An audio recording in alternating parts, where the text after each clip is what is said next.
Well, yeah, that sound. Of course. But how is it being played through devices such as the speaker or the earphones or whatever you're listening through, you know, the source, the sound source from whatever device? Well, this is a speaker. It's a voice coil, and this is a breakdown of it. See, this big blue thing right here is a magnet. It's a permanent magnet. And this right here is a coil.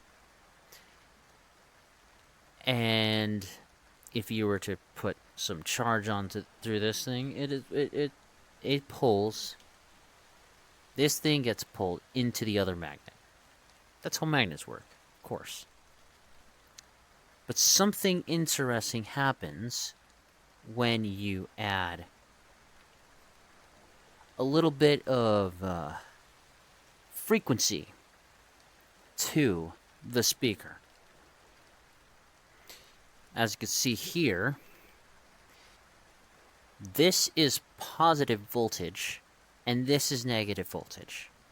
And it can vary depending on how much amplitude you want the speaker to be. Basically, how loud or quiet you want it to be. And every single one of these correlates to the magnet either moving forward or back, or in and out. In-N-Out Burger, I like that. And if you were to have it move up and down a fast number of times or adjust it, you eventually get sound. You would get like some tones like this or this if you lower the frequency. And if you combine all these,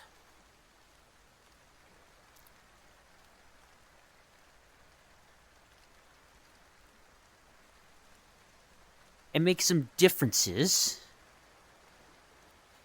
you're able to get many different sounds, including voices. And that's pretty cool.